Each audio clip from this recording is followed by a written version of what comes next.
Then I would like to say that the whole TAE procedure can be divided into 3 chunks.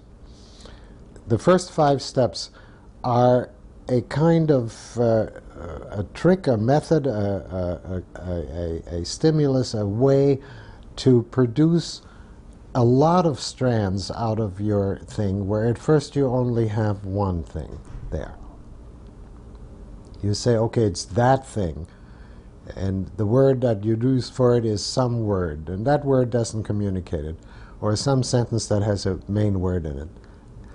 And we ask you to go through the first 5 steps, and you get to a point where you've said it. You try one word, you try another word, you try a third word, none of the words work, the sentence replacing that word doesn't work. But then we ask you, what would you like those words to mean? If you could have it your way, and so these words wouldn't just mean thousands of things and different things to different people and generalities, they would mean exactly what you want them to mean. What would you like that word to mean? And you will see that at that point out comes a poetic sentence.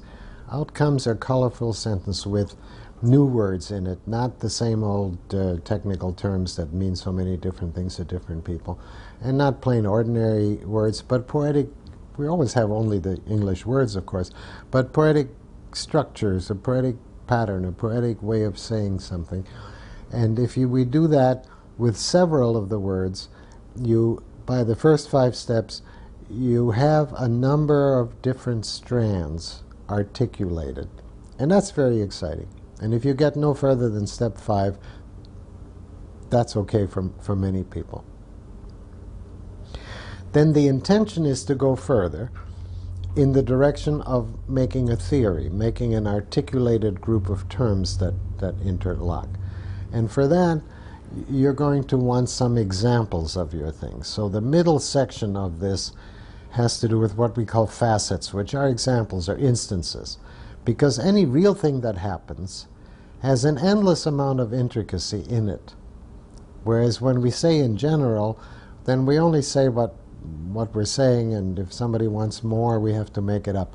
But if you take any instance that really happened, then you don't have to make it up. If you want to know more, you go in there and, oh, there's this and that, and this is related to that, and what I really liked was how this came with that.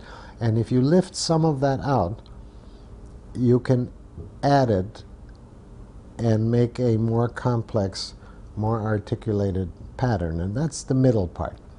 And in the last part, we make logic.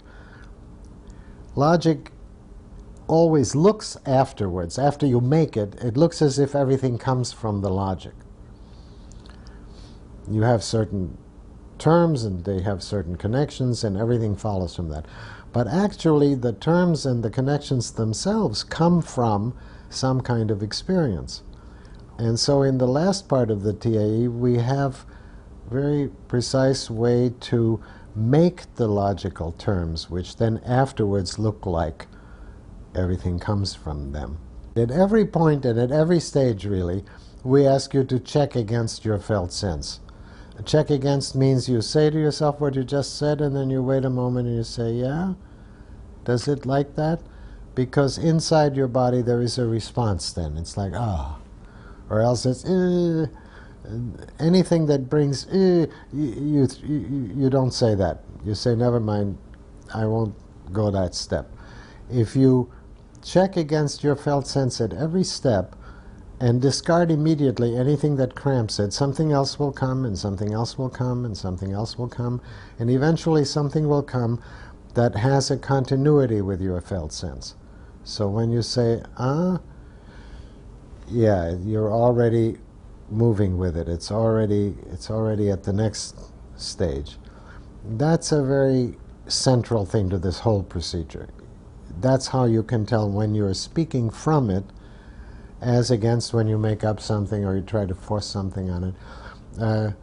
When a word or a phrase really speaks from it, you immediately feel that it has a certain value to you. If somebody came and said, don't use those words, use some other words, it would take a lot of persuading for you to put those down and use as because these already flow, they already speak from there. It's a very characteristic connection. Now, in using all of these things, you will discover something that is difficult in itself to talk about, namely how language exists in the first place in human bodies.